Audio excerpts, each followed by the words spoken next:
My wife started overspending and left the kids to go on a trip after I got promoted. Am I the asshole for filing for divorce and blocking her cards? My wife, Meredith, and I, both 38, have been married for the past decade and together for about 13. We've had a somewhat typical relationship, with no affairs or significant misunderstandings, and our families get along well together. We also have 2 amazing children, a 7-year-old girl and a 5-year-old son. We come from comparable financial backgrounds. Our parents raised us comfortably, but we weren't spoiled. I'm not sure how she got into the habit of being a spendthrift anytime she thought she could afford it, even if only a little. I believe that's been my main complaint about her during our relationship. She doesn't always realize that we shouldn't spend all of our money right away. She subscribes to the "it's just money" school of thought, which is something we've always differed on. However, it has never been a major issue for us to quarrel over, and we have nearly always ignored it. This became a big concern a year ago when I was promoted to CFO at my company, which came with a large compensation increase. Obviously, I informed Meredith of my expected salary, and I recall reminding her that just because I was getting a rise did not mean we should suddenly begin living above our means. I don't think she heard me, though, because she began splurging frequently shortly after my promotion. It began with buying sprees. She then began spending my money on nice items from well-known brands, even going so far as to redecorate our home. She got rid of all of our perfectly decent furniture so she could replace it with brand new, trendy pieces. You can imagine how much that must have cost me because she made no contribution to any of these expenses, despite the fact that she is a working woman. The main difference is that she is a high school teacher while I work longer hours in corporate. I have to admit that my wife handles most of the domestic tasks and spends the most time with our children. That was her initial defense. She expressed her dissatisfaction with working all day and felt entitled to a reward for her efforts. She reminded me that when I had to work late at night or travel regularly for work prior to my promotion, she was the one who held down the fort at home. With 2 young children, that was also a difficult chore. I understood where she was coming from, so even though I attempted to persuade her to cut back on her reckless spending, all I did was talk to her and hope she understood my worry. But she didn't, and things just got worse. She kept spending more money. I'm not a miser, but whenever I tried to talk to her about her spending habits, she treated me like one. She'd make me feel bad for attempting to stop her. We had recently fought a lot about our finances. Even though I was making decent money following my promotion, we hadn't been able to save much because of her extravagant spending. Then, last week, she pushed all boundaries. When I got home from work, I discovered that the babysitter had been summoned, and instead of Meredith, she was caring for the kids. I was obviously perplexed because we generally only contact the babysitter when both of us need to go out. Meredith hadn't told me about her plans for the day, which she generally does, even if it's only to meet friends for breakfast or something else. I do the same for her. I tried calling her several times but couldn't get through. I eventually asked the babysitter to clarify what was going on, and she informed me that Meredith had reportedly hired her to remain with the kids for a week, day and night. This made me even more bewildered, as I had no understanding what was going on. I let the babysitter handle the kids while I tried to phone Meredith and her parents, but neither of them answered. I even tried contacting her pals, but they had no idea what was going on either. After nearly 3 hours of attempting, she finally answered my call.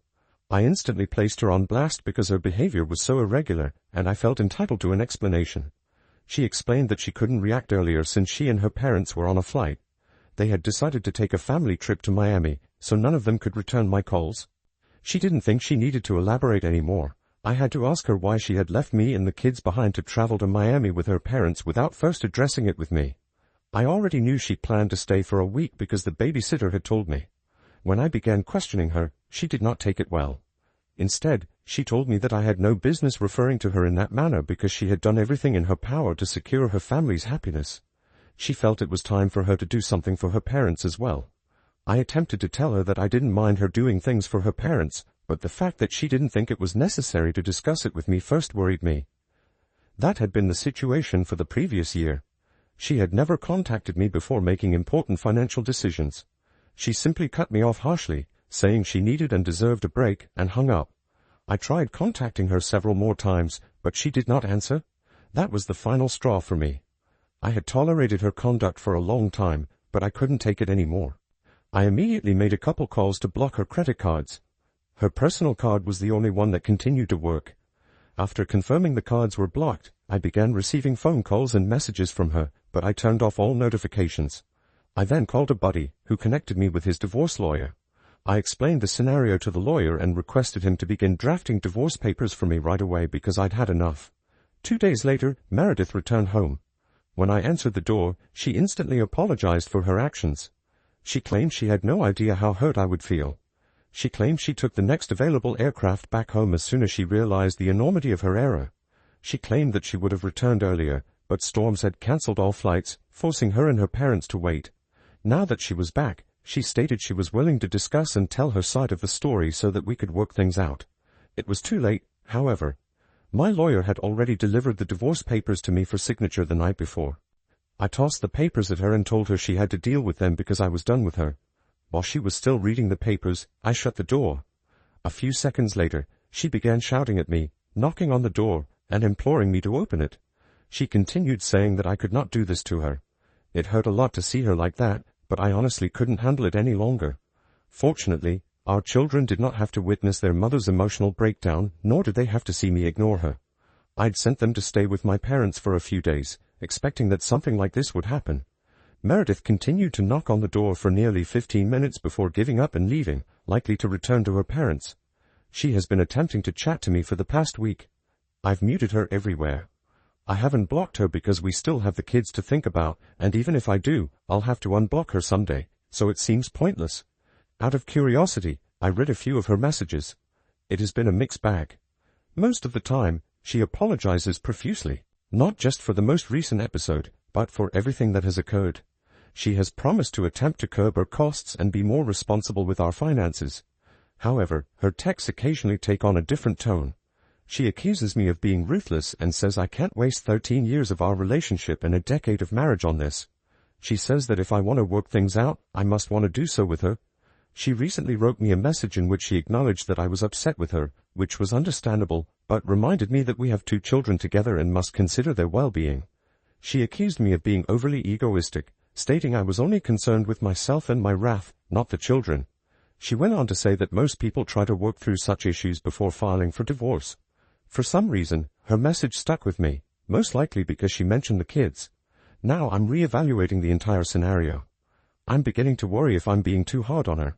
The notion of divorce has also taken its toll on me, and I realize that I may not have been thinking about the children as much as I should have. I've been visiting them at my parents' house, trying to keep things under control, but I know they're unhappy. They will probably be even more sad without their mother in their life. Despite her flaws, Meredith is a good mother. She was not lying when she said she had always tried to make our family happy. Perhaps I am making a hasty decision by filing for divorce so quickly. Update 1.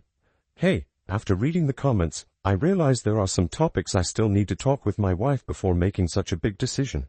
Not just those in the comments, but also my friends and family agree that chatting with her could be good.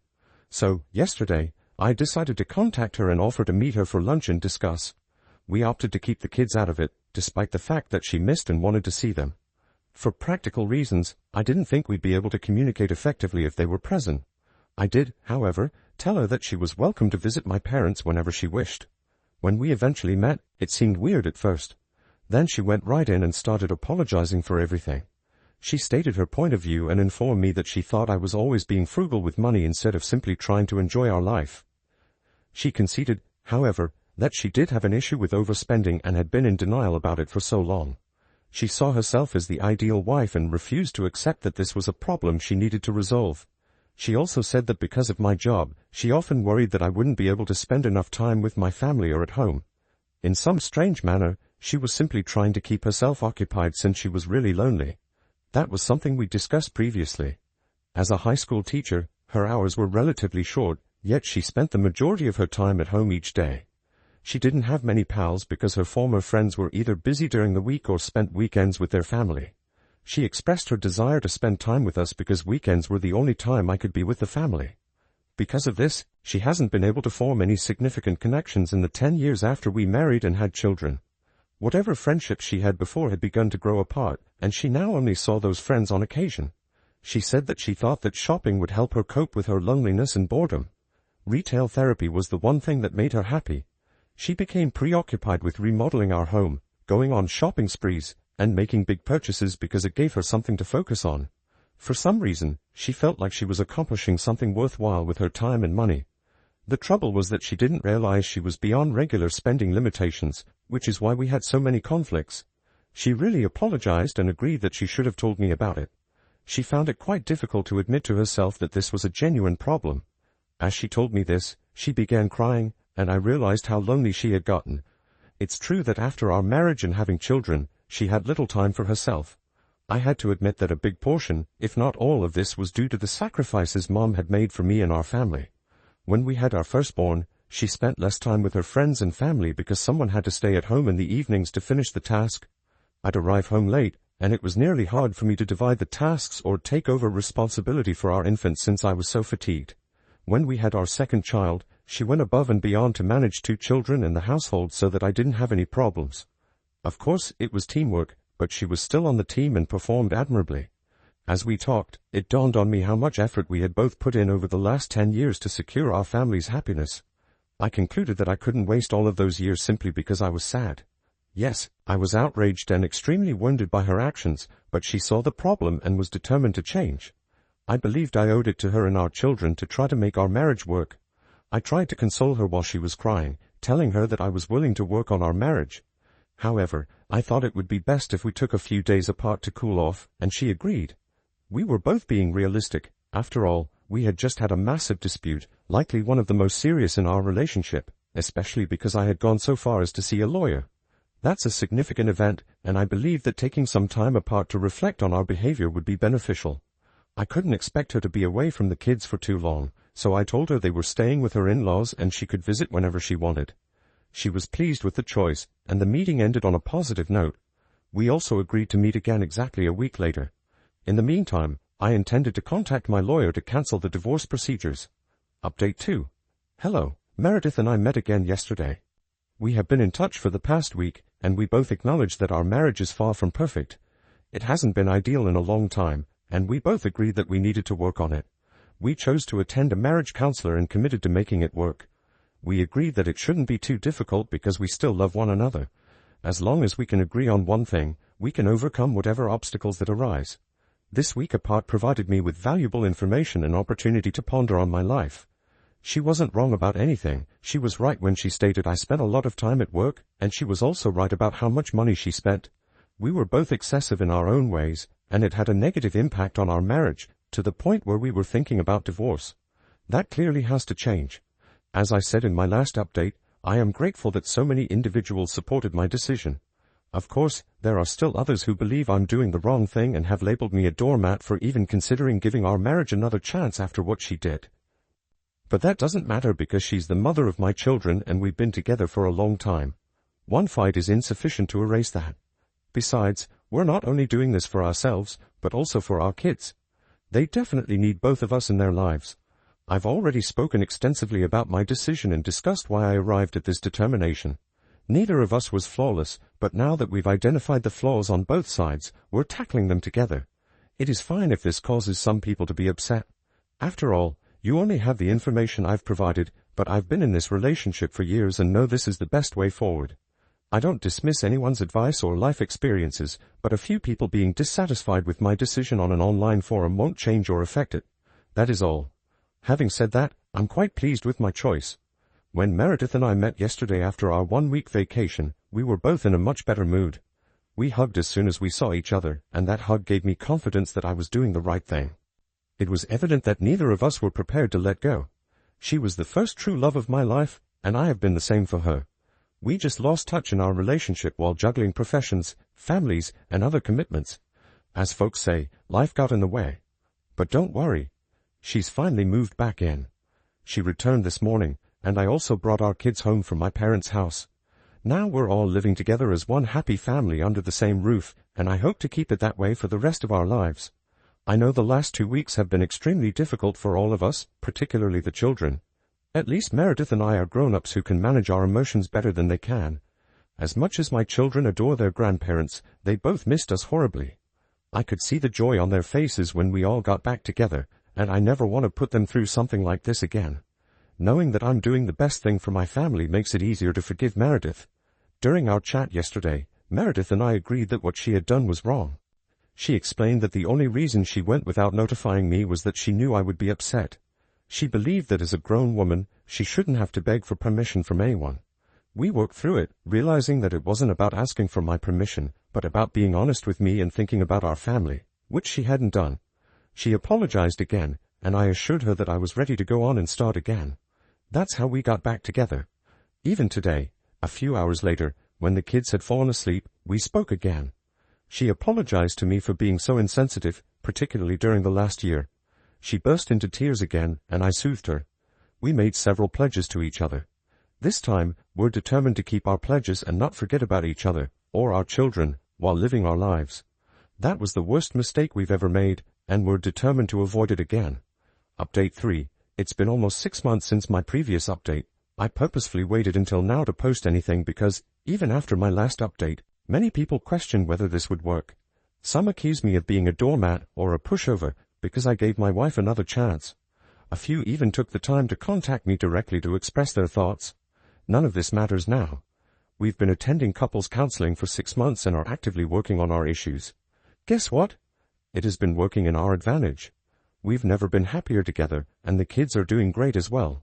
We're no longer constantly arguing or making subtle jabs at each other without recognizing it.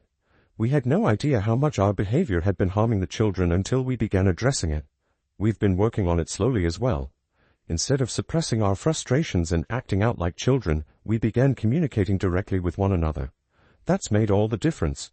Of course, we still need to put in effort. Sometimes it's important to keep our cool, but other times it's better to let it all out and have a genuine disagreement. But, at the end of the day, we're still together and have always been able to work through our differences. That is what is actually important to us. Everyone in our lives is relieved we did not go through with the divorce, especially our parents. Initially, they weren't completely opposed to the idea, but they eventually concluded it would be too severe. Honestly, I don't think obtaining a divorce would have made either of us happy. We'd both be miserable. That being said, remaining together isn't for everyone, but it was the greatest option for us. I have maintained all of my vows to Meredith, and she has kept hers to me. I've reduced my job hours and am trying to spend more time with my family. We've been going on weekend getaways, having supper together, and spending time with the kids. I'm gradually discovering how much I've been losing out on, and frankly, I don't believe the rat race is worth sacrificing family for. This change may have an impact on, or possibly slow down, my professional development.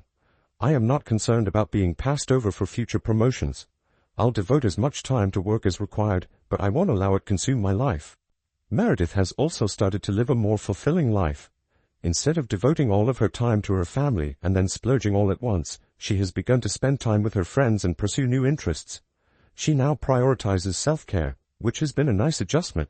She appears to be a lot happier and is no longer prone to overspending. In short, we're all happier than we were 6 months ago, or even before that. We're all really delighted we decided to keep together. Update 4. Hello everyone. It has been almost a year since my last post, and in a few weeks, Meredith and I will be throwing a party and ceremony to reaffirm our marriage vows. The last few months have been incredible, so we decided it's the perfect moment to renew our vows. This ceremony will be far grander than our previous wedding. When we married, we were both just starting out in our careers and relied largely on our parents to finance the wedding costs. We couldn't make it too enormous, as it would have been unreasonable. This time, however, we are splurging a little, and happily, we agree on it. We've earned this. But it isn't the finest part. Meredith gifted me with a set of really costly platinum cufflinks yesterday.